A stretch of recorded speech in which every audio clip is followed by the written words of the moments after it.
নমস্কার। আপনার জন্মছকে সূর্যদেব অর্থাৎ সান যতই খারাপ হোক না কেন, আমরা জানবো খারাপ হলে কি কি লক্ষণ ব্যক্তির মধ্যে দেখা যায় এবং ভালো হলে কি লক্ষণ দেখা যায় এবং তার সঠিক সরল কিছু উপায় যেগুলো আপনি নিজেই করতে পারেন কোনো খরচা ছাড়াই। তো নমস্কার বন্ধুরা, আমি কেপি অ্যাস্ট্রোলজার এবং আমি মডার্ন অ্যাস্ট্রোলজি নিয়ে চর্চা করি। তো আমার নাম কৃষ্ণদয়াল দাস। তো আজকে আমি বলবো ভালো এবং খারাপ সূর্যদেবের কিছু গুণ। ঠিক আছে, তো আপনারা নিজেরা এগুলো নিজের জীবনের সঙ্গে মিলিয়ে দেখবেন। প্রথমে কিছু ভালো গুণ নিয়ে বলি, তারপরে আমি খারাপ গুণ নিয়ে বলবো। তো সূর্যদেব যার চার্টে খুবই ভালো বা শুভ জায়গায় বসে আছে বা তুঙ্গস্থ হয়েছে বা ওর ওপর কোনো খারাপ গ্রহের দৃষ্টি নাই, ওই রকম ব্যক্তি বা মহিলারা তো কিছু বৈশিষ্ট্য ওদের দেখা যায়, যেগুলো হচ্ছে প্রথম হচ্ছে ওদের কনফিডেন্স লেভেল খুব বেশি থাকবে। এবার সূর্যের যদি স্থিতি ভালো থাকে, ওদের কনফিডেন্স লেভেল এমন থাকবে কোনো কিছু কাজ করার আগে ওরা ভাববেই না, কাজে নেমে পড়বে এবং কাজটা সাকসেসফুলি উত্তীর্ণ হয়ে যাবে। এবার ওদের মধ্যে লিডারশিপ কোয়ালিটি খুবই ভালো থাকবে, মানে ওদের আন্ডারে আপনি যতজন কাজ করতে দিয়ে দেন ওরা ঠিক কাজটাকে ট্যাকেল করে বেরিয়ে আসবে। কিন্তু ওদেরকে যদি আবার কারোর আন্ডারে আপনারা কাজ করতে চলে যান, তাহলে ও কিন্তু একটা হীনমন্যতায় ভুগবে, ঠিক বসের কথা মানতে চাইবে না। এরকম হচ্ছে ভালো সূর্যের লক্ষণ।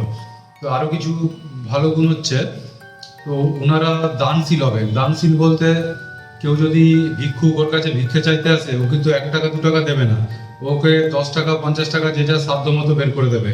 এবং বন্ধু বান্ধব মিলে যদি কোনো রেস্টুরেন্টে খেতে যায়, ওই সব থেকে আগে পকেট থেকে টাকা বের করে দেবে। এটা হচ্ছে ভালো সূর্যের একটা বৈশিষ্ট্য, বা সূর্যের প্রভাবে প্রভাবশালী কোনো ব্যক্তি এরকমই করে। তো আরো কিছু ভালো গুণ হচ্ছে, এরা সমস্ত কথাবার্তা মন দিয়ে শোনে, লাস্টে এমন একটা কথা বলে যে কথাটা সবাই অ্যাকসেপ্ট করতে বাধ্য হয়। যদি ভালো সূর্যের কোনো বাচ্চাও ঘরে থাকে, ও একটা কথা বললে ওর বাড়ির বড়রাও প্রয়োজনে মেনে নেয়। তো এরকম কোয়ালিটি ওর মধ্যে থাকে। তো সূর্য হচ্ছে অ্যাকচুয়ালি রিপ্রেজেন্ট করে রাজাকে, আর আমাদের শরীরের আত্মার কারক গ্রহ সূর্যকে বলা হয়। তো রাজা যেরকম কারুর অর্ডার না শুনে নিজে একটা রাজ্য পরিচালনা করার ক্ষমতা রাখে, সেরকম সূর্যের প্রভাবে কোনো ব্যক্তি থাকলে ও 10 জনকে নিয়ে চলার মতো ক্ষমতা রাখে, ওর কথা সর্বগণ্য হয়। ওইসব ব্যক্তিরা বাজারে গেলে বেছে বেছে কোনো জিনিস ওরা কিনতে পারে না, ওরা ব্যাগটা দিয়ে দেয়, বলে যে 2 কিলো পেঁয়াজ দিয়ে দাও, একটা বড় মাছ দিয়ে দাও। তো দোকানদার ওকে স্যার স্যার বা দাদা দাদা বলে ঠিক ভালো মাছটাই দিয়ে দেয়, ওরা বেছে কোনো দিন নিতে যাবে না। এটা হচ্ছে একটা সূর্যের প্রভাবে থাকা ব্যক্তির লক্ষণ। তো আরো ভালো সূর্য যদি হয়, তো ব্যক্তির নাম মানে নেম ফেম সহজেই ছড়াবে।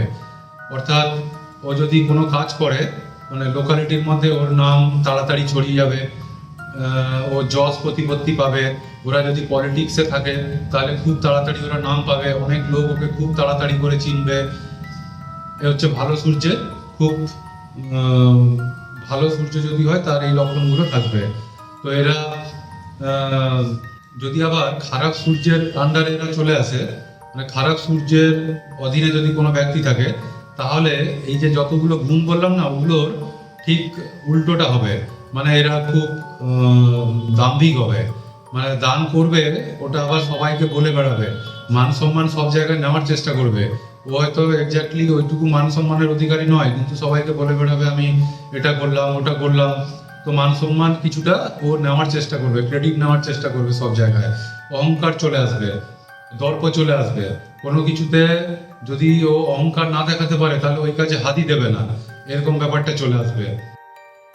ভালো সূর্যদেব যদি কারোর চার্টে থাকে, তো ওদের ইমিউনিটি পাওয়ার ভালো হবে, ওরা আর রোগ জ্বালায় পড়ে থাকবে না। কিন্তু ওইটা যদি আবার কারো খারাপ হয়, তাহলে ওদের ইমিউনিটি পাওয়ার এত কম থাকবে, রোগ জ্বালা হলেও খুব সহজে সারতেই চাইবে না। কিন্তু ভালো সূর্য হলে ওদের যে কোনো রোগ জ্বালা খুব তাড়াতাড়ি সেরে যাবে, ওদের ইমিউনিটি পাওয়ার ভালো হবে। খারাপ যদি সূর্য হয়, তাহলে ওদের শরীরে ক্যালসিয়ামের কমতি থাকবে, ঘাটতি থাকবে, কিন্তু ভালো সূর্য হলে ওটা থাকবে না। তারপরে খারাপ সূর্য হলে হার্টের সমস্যা হয়। আহ, তো ভালো যাদের সূর্য, ওই সমস্যাগুলো একটু কম আসে। তারপরে হচ্ছে দৃষ্টিশক্তির একটা সমস্যা হয় যদি খারাপ সূর্য থাকে, কিন্তু ভালো যদি সূর্য থাকে চার্টে, তাহলে দৃষ্টিশক্তি নিয়ে কোনো সাধারণত সমস্যা থাকে না, যদি অন্য কোনো প্ল্যানে খুব খারাপভাবে প্রভাব না ফেলে। তো সূর্যদেব যদি কারোর ভালো থাকে তাহলে ও গভর্নমেন্ট থেকে অনেক সুবিধা পায়, কোনো কিছু গভর্নমেন্টের কাজ, গভর্নমেন্ট চাকরি, গভর্নমেন্টের ধরো টেন্ডারে কোনো কাজ করা। আর যদি সূর্যদেব খারাপ থাকে তাহলে ও সরকারি কোনো ঝামেলায় তাড়াতাড়ি করে জড়িয়ে পড়বে, তো সরকারি চাকরি তাড়াতাড়ি পেতে চাইবে না, এরকম সমস্যা লক্ষ্য করা যায়। তো আমি এত কিছু বললাম, আরো কিছু আছে। এবার আমি কিছু সঠিক সরল উপায় বলে দিচ্ছি সূর্যকে স্ট্রং করার জন্য। তো সূর্যদেবকে স্ট্রং করার খুব সরল এবং খুব স্ট্রং উপায় হচ্ছে সূর্য উদয়ের আগে কেউ যদি বিছানা ছেড়ে উঠে পড়ে তাহলে সূর্য অটোমেটিকই ও স্ট্রং হয়ে যাবে। সূর্যদেব ওঠার আগে মানে সূর্যোদয়ের আগে উঠে চান টান করে যদি সূর্যদেবকে সূর্য প্রণাম করতে পারে তাহলে ওর চাটে সূর্য যতই খারাপ থাকুক না কেন অটোমেটিক স্ট্রং হয়ে যাবে। তো সূর্য প্রণামের জন্য একটা তামার পাত্র নিতে হবে, তাতে জল নিয়ে উদীয়মান সূর্যের দিকে মুখ করে ওতে আপনারা চাইলে একটু আতপ চাল, একটু লাল সিঁদুর এগুলো দিতে পারেন, না হলে একটু হলুদ দিতে পারেন, না হলে শুধু জল নিয়ে চান টান করে ফ্রেশ জামা কাপড় পরে ওইটা সূর্যের দিকে মানে আপনার পাত্র থেকে যে জলটা পড়বে তার মধ্য দিয়ে আপনি সূর্যকে দেখবেন, এরকম করে সূর্য প্রণাম করবেন। এবং সেই সময় আপনি মন্ত্র বলতে পারেন ওম সূর্যায় নমঃ, ওম ঘৃণী সূর্যায় নমঃ, এরকম সব মন্ত্র আছে। তারপর তার আগে আপনি সূর্য প্রণাম মন্ত্র করতে পারেন ওম জবা কস্ম শঙ্কাসম কাশ্যপে মহাদ্যুতি দন্তারিং সর্বপাপগ্ন প্রণোদস্মি দিবাকরম। তো এটা নেটে সার্চ করে নেবেন, পেয়ে যাবেন, এটাই মন্ত্র পুরোটাই পেয়ে যাবেন। তো এরকম করে আপনি যদি সূর্য প্রণাম করেন তাহলে সূর্য আপনার চাটে খুব তাড়াতাড়ি স্ট্রং হয়ে যাবে। তারপরে সূর্য হচ্ছে আমাদের পিতাকে রিপ্রেজেন্ট করে। তো সূর্য যদি খারাপ থাকে পিতার সঙ্গে সাধারণত সম্পর্ক খারাপ হয়, পিতার সঙ্গে অতটা মিল থাকে না, বনিবনা থাকে না। তো আপনি যদি আপনার চাটে যদি সূর্য খারাপ থাকে বা আপনি দেখছেন পিতার সঙ্গে ঠিকঠাক সম্পর্ক নাই, তাহলে পিতাকে রেসপেক্ট করতে শিখুন, সূর্য পিতার আশীর্বাদ নিতে থাকুন, তো সূর্য অটোমেটিক ঠিক হতে শুরু করবে। তারপরে আরো একটা হচ্ছে গায়ত্রী মন্ত্র আপনি প্রত্যেকদিন জপ করতে পারেন, তাতে সূর্য আপনার স্ট্রং হবে। আর যেটা জপ মন্ত্র আছে, যেটা সূর্যের মন্ত্র ওম ঘৃণী সূর্যায় নমঃ, ওম নমঃ সূর্যনারায়ণায় নমঃ, এগুলো আপনি জপ করতে পারেন, এগুলোতেও সূর্য স্ট্রং হবে। আপনি লাল বস্ত্র কিছুটা ব্যবহার করতে পারেন, এতে আপনার কনফিডেন্স লেভেল বাড়বে। প্লাস আপনি ধাতু হিসাবে, সূর্যের ধাতু হচ্ছে তামা, তো তামা ব্যবহার করতে পারেন, তো এতেও সূর্য স্ট্রং হবে। যাই হোক, আপনার চার্টে সূর্যদেব যতই খারাপ থাকুক না কেন আপনারা এই সরল সোজা সোজা উপায় করে স্ট্রং করতে পারেন। তো যেটা মোরাল অফ দ্য স্টোরি দাঁড়ালো, তো আপনি পিতাকে সম্মান করবেন, রেসপেক্ট করবেন, ঠিক আছে। সরকারি কাজে কোনো ধাঁধলি করার চেষ্টা করবেন না, সরকারের সঙ্গে কোনো সরকারকে ধোকা দেওয়ার চেষ্টা করবেন না, যেরকম ট্যাক্সে ফাঁকি দেওয়া, কোনো কিছু জিএসটি বা আদার্স কোনো বিল লোকানো বা সরকারের সঙ্গে চিটিং করে কোনো কাজ, এটা করবেন না। এতে সূর্য স্ট্রং হবে। তারপরে হচ্ছে সকালে ওঠার চেষ্টা করুন, সকালে উঠে সূর্যোদয়ের আগে প্রত্যেক দিন কী কী কাজ করবেন সেটা আপনি প্ল্যান বানিয়ে নেবেন, চান করে নেবেন, তারপরে সূর্য প্রণাম করবেন, এতে আপনার সূর্য ধীরে ধীরে করে স্ট্রং হতে থাকবে।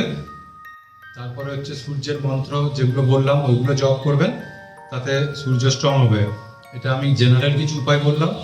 এবার আমি যেহেতু কেপি অ্যাস্ট্রোলজার, তো কেপি অ্যাস্ট্রোলজি অনুযায়ী আপনারা যদি জন্মছক বিচার করাতে চান তাহলে আমি দেখব সূর্য কোন হাউস অকুপাই করেছে, কি কি হাউসের সঙ্গে ওর কানেকশন হয়েছে, এবং সঠিকভাবে আমি আরও প্রেডিকশন করে আপনাদেরকে অ্যাকুরেট প্রেডিকশন দিতে পারবো। আপনারা চাইলে নিচে দেওয়া নাম্বারে যোগাযোগ করতে পারেন। ভালো থাকবেন। এবং এরকম করে আমি প্রত্যেকটা গ্রহের আমি পুরো সিরিজই বানাবো এবং প্রত্যেকটা গ্রহের সরল প্রতিকার আমি আপনাদেরকে বলবো, আপনারা ঘরে নিজেরাই করে অনেক শুধরে নিতে পারেন নিজের জন্মকুণ্ডলিতে সব কটা গ্রহ যে অবস্থাতে থাকুন না কেন। নমস্কার।